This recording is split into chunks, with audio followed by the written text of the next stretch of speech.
On YouTube, whether that's this morning or sometime in the future. Remember, you are a part of our community too. If you are here in person, we hope you will join us after the service for coffee, tea, light refreshments, and conversation.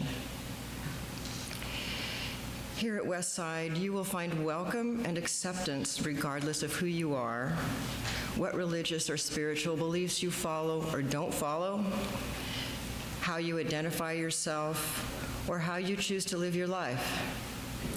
We believe that caring for one another and those around us with a spirit of love and acceptance is a worthy goal that will lead to communities that thrive in our complicated and challenging world.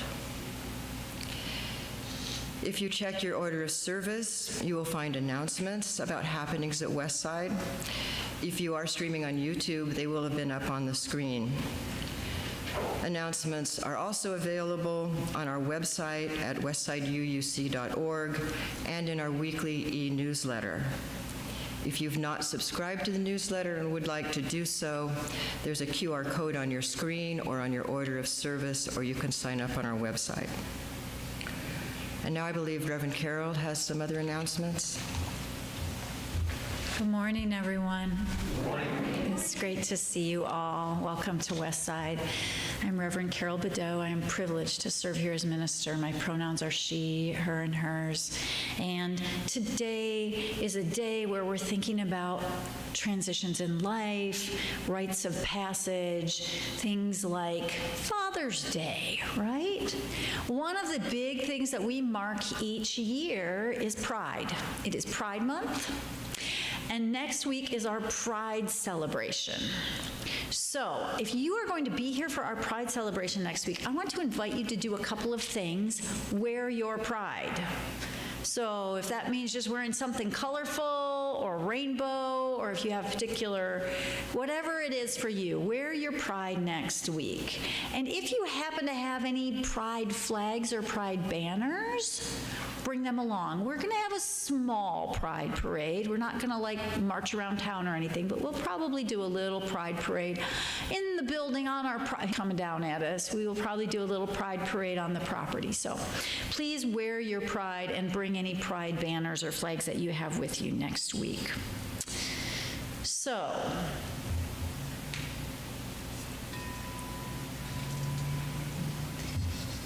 life is full of changes and transitions and moments. This is the season of graduations. So today we're thinking about liminal space. Liminal space is the space between things, where we're moving from what was to what will be. So as I invite the bowl to sound, I just want to invite you to settle into this moment.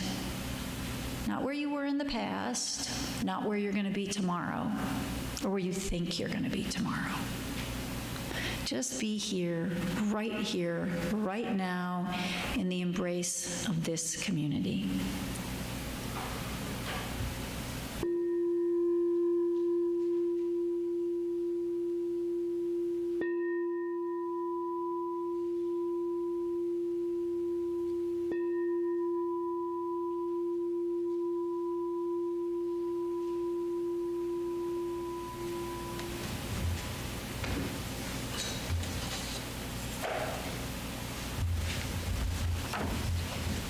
Reverend Carol is now going to light our chalice, and she'll also light our 2 community candles, one that represents the things that sadden and shock us, and one that reminds us that there are also many acts of kindness and courage that shine a better light on humanity.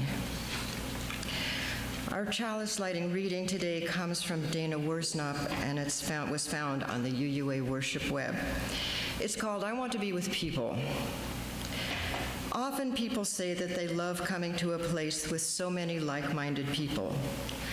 I know just what they're getting at, and I know that they aren't getting it quite right.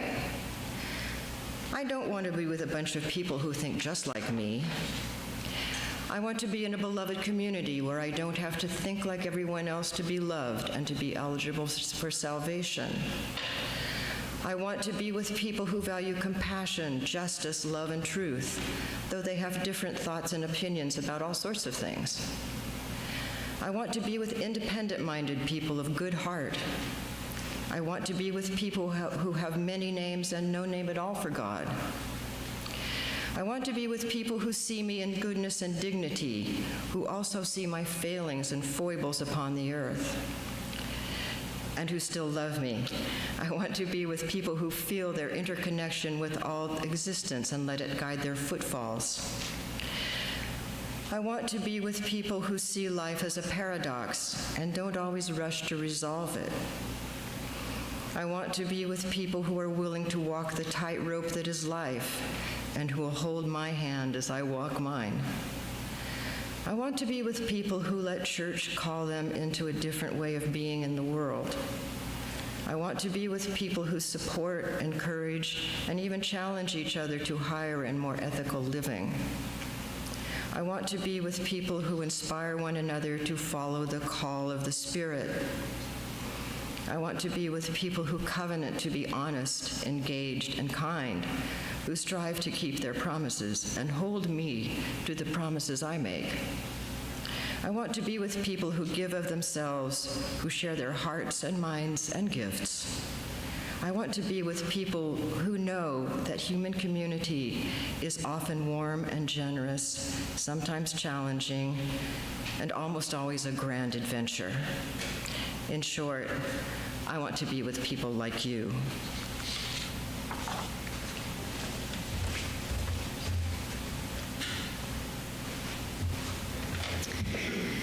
So it's been a kind of exciting, good, rough week, if you listen to the news. Right? Do you have specific things you want to name for these two candles? Anything in particular? I'm going to take nominations for our Joys and Concerns candles today. So if there's something that you want to raise your hand for in the world that was a joy this week, please shout it out. Ash? We had so many people come out to Knoxville Pride, and not only that, we had a bunch of people all over the state come out. We had places in Morristown, we had places in Johnson City, we had the massive one in Nashville. People came together this week. So for the No Kings March? Yes. No Kings March, yes, those were huge this week, yes. So that's a celebration. On a very personal level, my grandson and granddaughter's birthday. Birthdays of family we love, grandson, granddaughter, yeah.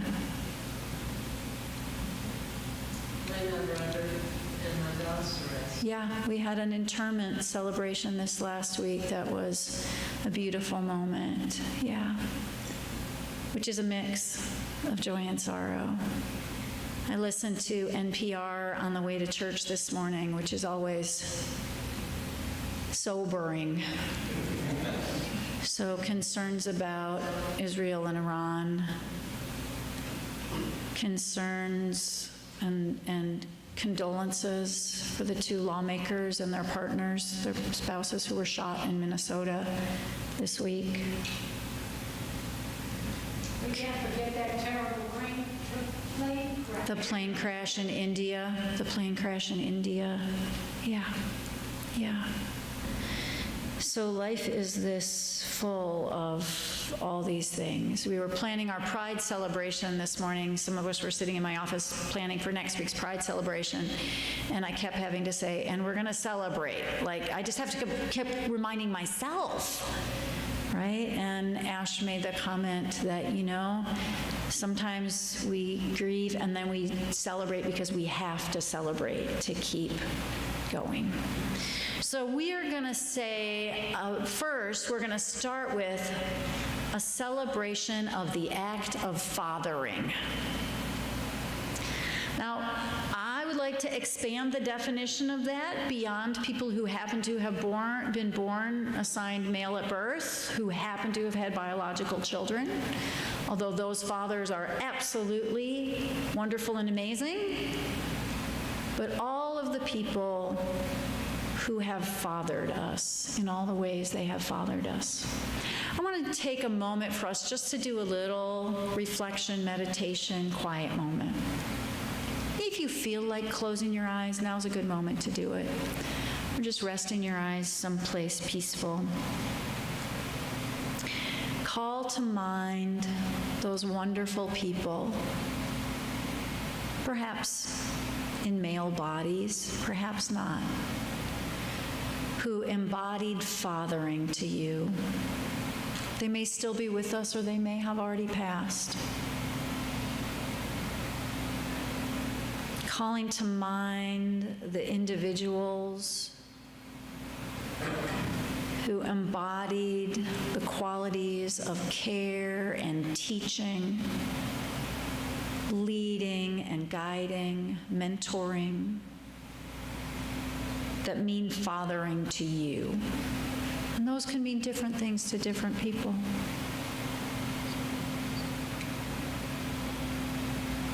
Let us be grateful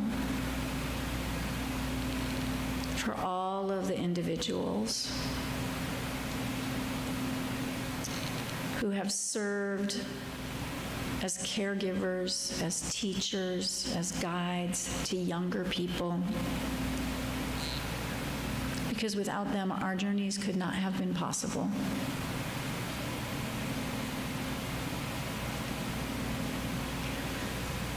Thank you for that. Think about all of the holidays we celebrate.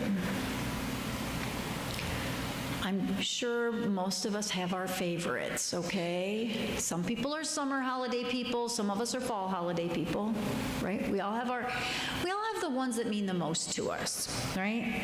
So I personally prefer the autumn holidays. It happens that my birthday is in the autumn, so I tend to feel more like, woo, yay, it's holiday season, because I'm a holiday in the fall, right? So I love the equinox in the fall and the Thanksgiving and Christmas and all those things. A lot of our memories in our lives, a lot of sort of the narrative we write about our life, our own personal story, includes key moments at holidays, right?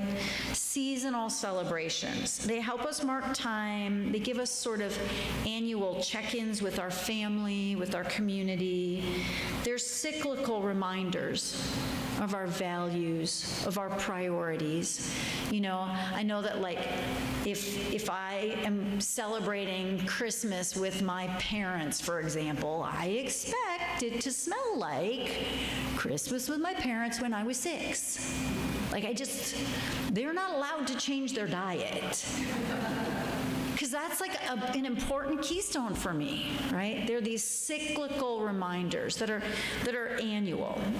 But what about those other moments in our lives that are not annual, that don't happen every single year? We have some important moments in our lives that are infrequent. Maybe they happen every few years or every couple of decades, or maybe only once in a lifetime. So I want you to think back in your life to one of those bigger events.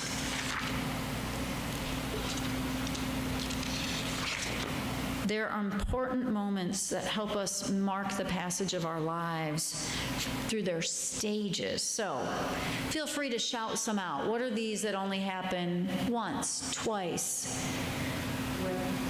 Weddings. Graduations. It is so graduation season. Baby dedications. I would add divorces to the list, right? Funerals generally only happen once. What? Funerals generally. Funerals, yes. I heard somebody say something else?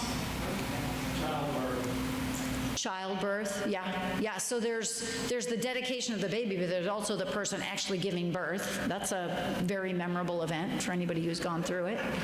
Yeah. There are events like skateboard crashes, or there are those moments where you had a big event that changes you forever that you didn't plan on. Throughout human history, these kinds of moments have been marked in ways that are ritualistic and memorable. And, we call them rites of passage. Rites means ritual, right? It's a ritual. And passage means we're moving from one state to another. So in Unitarian Universalism, there are a few actual rites of passage that get marked. One of those is baby dedications. So at baby dedications, I was explaining this to some of my family recently. In baby dedications, when we dedicate the child, we actually give roses that have the thorns removed. And this is highly symbolic. In these rites of passage, in rituals, the specific elements of the ritual, they're symbolic. They mean something. So we remove the thorns in a baby dedication to say that we, the community, are going to protect you. For now, we're going to protect you from the thorns and challenges of life. But then at the graduation time, when we do a bridging ceremony, or when someone turns 18, because it doesn't matter if you graduated from high school or not, we also do that, we give roses with the thorns on them to indicate that we think you're now ready to face that part of life, that you have been prepared. So, for example, at General Assembly, our General Assembly of our denomination, which is coming up in a week or so, there will be a huge celebration of all the people who are there who have just turned 18 or who are graduating, and they will have a huge bridging ritual. The youth community will have a huge ritual. That's a big deal for people who've been in the UU youth community. It's a huge thing. We do, in our culture, mark some of these rites of passage, for sure. Graduations, weddings, big anniversaries, memorials. But there are many of them that we don't mark, and many that we mark but we don't really think about as rites of passage. They were like, yay, it's an excuse for a party, but we don't really stop to really reflect on what the actual passage is. How many of you have been part of, held, or participated in a wedding that was more about the wedding than the marriage? Right? I mean, when I counsel young couples, I'm like, let's make sure that we remember the marriage, because that's the rite of passage. And it's easy. It's easy when we're celebrating a birthday or something like that to be so caught up in the celebration that we forget about the ritual and the rite of passage. So I'm guessing some of you in this room have already turned 50. Right? Probably a few of us. Here's what I did for my 50th birthday. I prepared for a year. I did not have a party.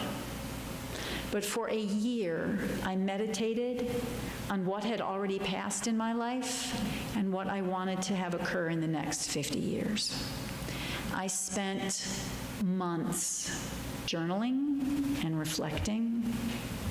I created a massive staff from a redwood stick, and I put on it ribbons of different colors for the qualities that I'd already worked hard to develop in myself, and different colors for those that I knew I still needed to work on. So that transition was a true rite of passage for me. And that staff, with its dozens and dozens of ribbons, hangs in my home office. And I periodically take it down and look at the things that I said when I turned 50 I wanted to still work on. And I ask myself, how am I doing on that? That's a different way to celebrate a rite of passage. Some cultures still mark these things in different ways, and there are many rites of passage in our culture that maybe aren't the healthiest rites of passage.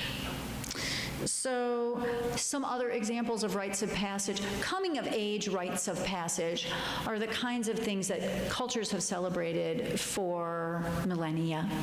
So we see in Mexican culture the quinceañera, right? When a young person who self-identifies as a woman reaches 15, and it's sort of it's a little bit like the old debutante deal where you come out into society, but has other significance and is prepared for a long time in the community. In the Jewish communities, bar and bat mitzvahs are very deep rites of passage that involve a lot of study and a lot of learning and a lot of cultural training. But in our broader society, we tend not to actually use these rites of passage as a way to integrate moving from one stage of life to another. So how many of you are familiar with the concept of a vision quest? So that's a word, that's a phrase we've heard, right? This is a tradition that has been practiced throughout time in many cultures around the world in various ways, at various life stages, with various practices. But essentially, it's a tradition where a person spends time alone, usually in nature, sometimes in a ceremonial building, often without food or water, without any of the trappings of daily life. Okay, so the idea is you're just supposed to be with yourself. You're not supposed to do stuff. You're just supposed to be with yourself. So for many years, I spent time with Native American elders. We did not do traditional vision quests, but we did what we called prayer quests, which were shorter 2-day time on the land without food and any trappings. And the idea was that you sat in one place and you sat there. Now imagine what happens when you do that. For the first few hours, your brain talks a lot. All the things you're worried about, all the things you're thinking about, and then your brain goes into, I shouldn't have to do this, this is really annoying, how am I going to get through this, what do I do, oh my gosh. But at some point, that ritual that's often used as a rite of passage, you stop and you slow down and you really start to think deeply. Who am I? What is my life about? Why am I here? What matters to me? This can be life-changing. Often after such a rite of passage as a vision quest, which in many traditional cultures occur as a transition from youth to adulthood, right? A person will take a new name at the end of the rite of passage. They actually own a new identity. So how about those of us who are older in the room? Does anybody else besides me feel like a little bit different than I was when I was 20? Wisdom. Well, maybe some of it, yeah. There's a lot of wisdom in some 20-year-olds, right?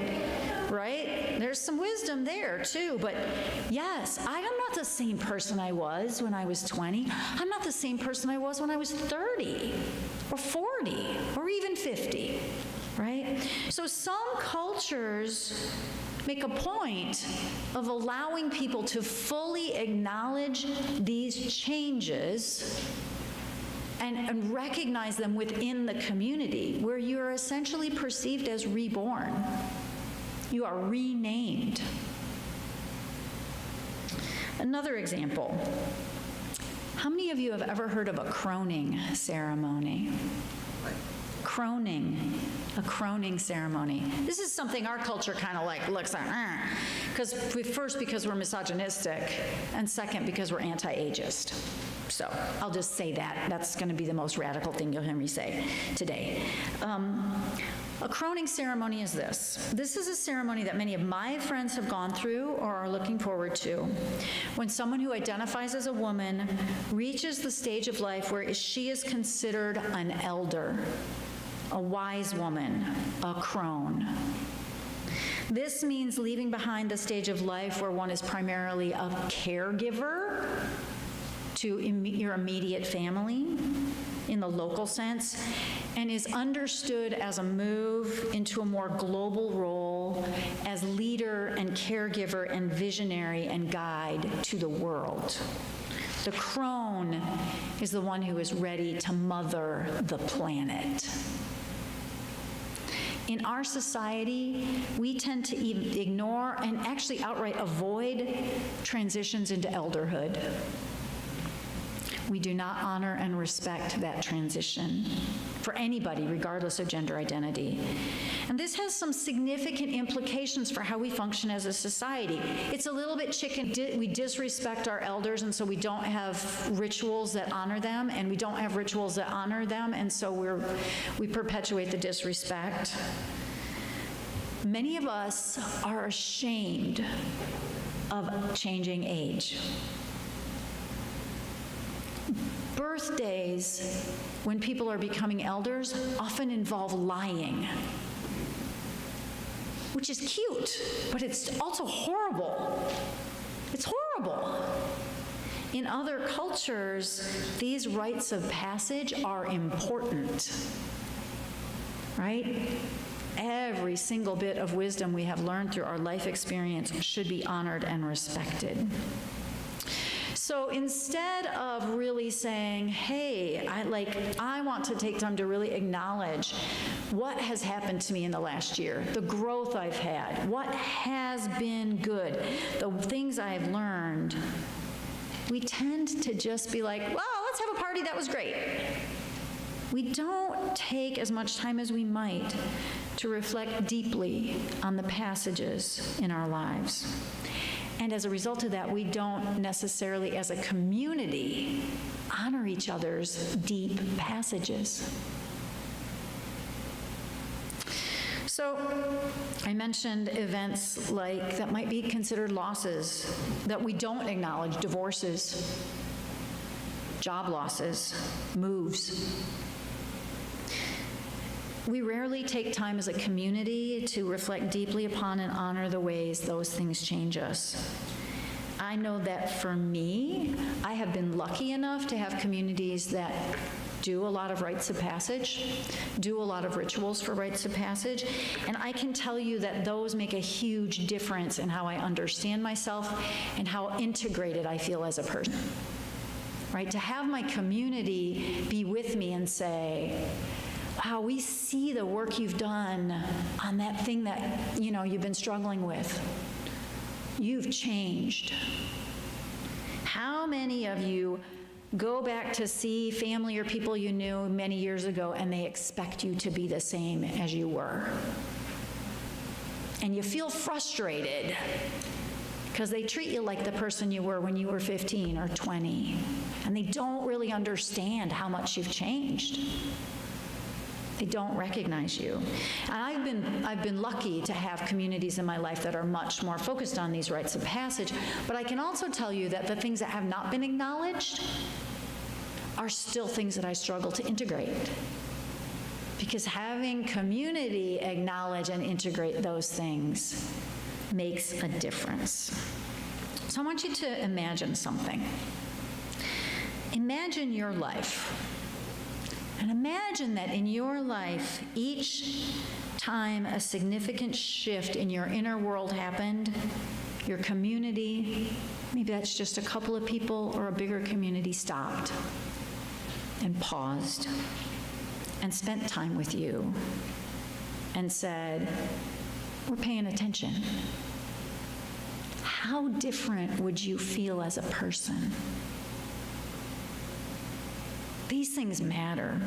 We tend to want to rush past life changes, either pretending they aren't happening if we think they're unpleasant, or celebrating, woohoo, I've made it, kind of like a conquest, a little bit of a victory, and then just ready to get on to the next thing. There's real value in taking time with loved ones in our larger community to mark these things. And we could argue and many sociologists do, that the absence of this practice in our society has some consequences. Think, for example, of the rite of passage of turning 21.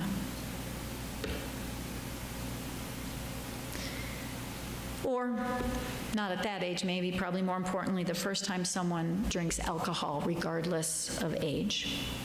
How many of you remember the first time you got drunk?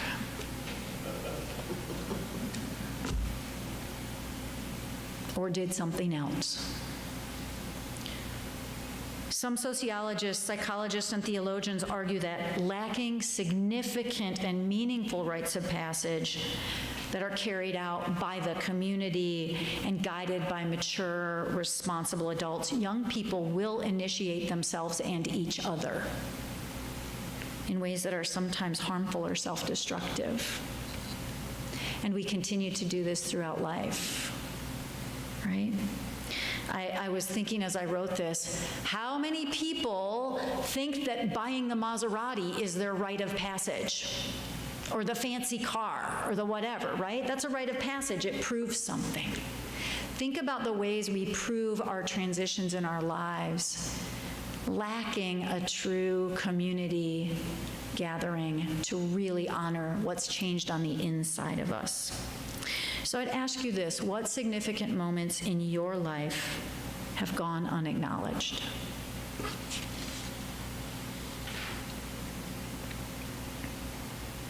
What is not integrated?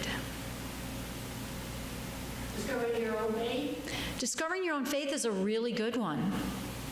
That is one that we don't even mention, right? That's a really good one.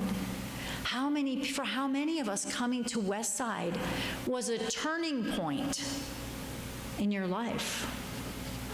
I'm going to use that as an excuse to do something that's later in the order of service. Thank you for that. That was a brilliant segue. Thanks. I'm going to do that now. I'll insert that now because it makes sense. Since January of this year, we have had 11 people join Westside, which is awesome. So, Melanie and Miranda. Yes. Hi. Yup. Ash and Ryan.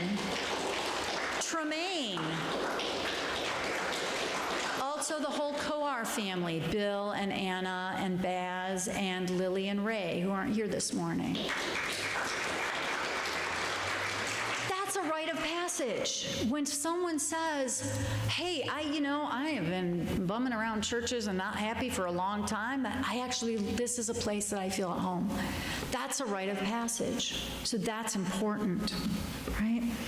Ask yourself, what hasn't been acknowledged in your life? What transformational moments went unnoticed by other people? In a minute, the choir is going to sing a song, I Know This Rose Will Open. It's a song that's sung traditionally at our bridging ceremonies. It's also sometimes sung at our baby dedications because it's about the roses. So we're going to sing I Know This Rose Will Open.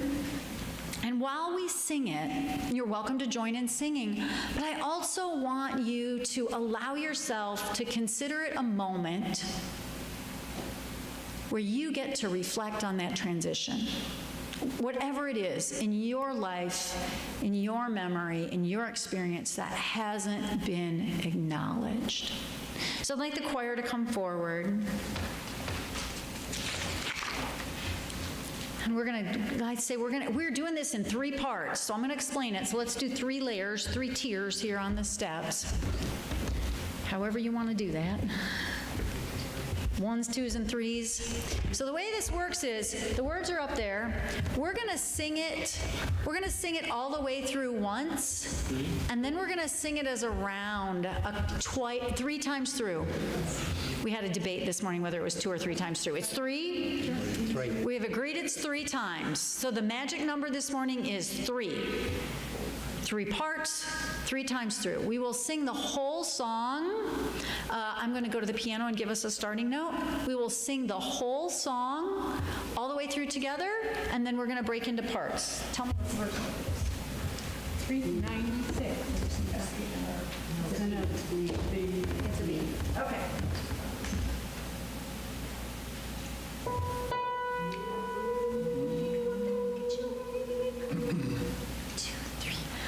I know this rose will open. I know my fear will burn away. I know my soul will unfurl its wings. I know my rose will open. I know this rose. I know this rose. I know this rose will open. I know my fear will run away. I know my soul will unfurl its wings. I know this rose will open. I know this rose will open. I know my fear will burn away. I know my soul will its wings. I know this rose will open. I know this rose will open. I know my fear will burn away. I know my soul will unfurl its wings. I know this rose will open.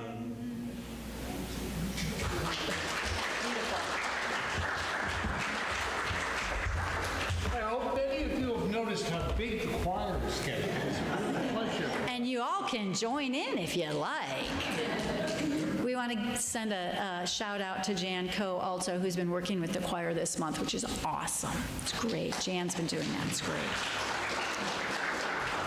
So there are lots of ways that we as a community can act as a community to love and support ourselves, each other, and the world.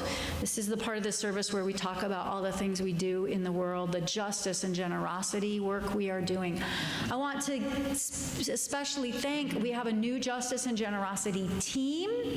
So I want to give a big thanks to Sherry Smith, Ash Moyers, I almost said the wrong, Elizabeth Greenwood, right?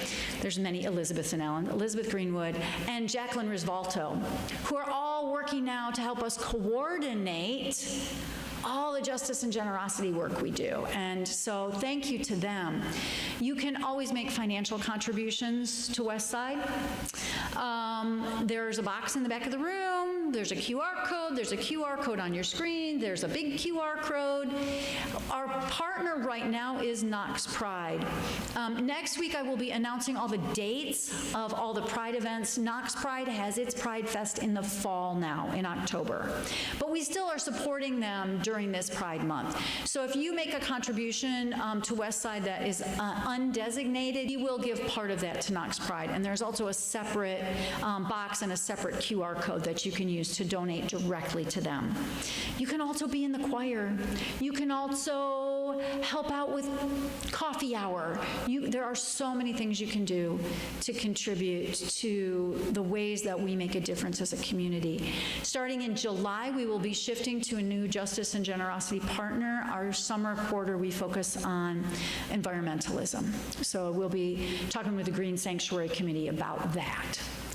So I'd like to invite you to rise and look at your neighbors.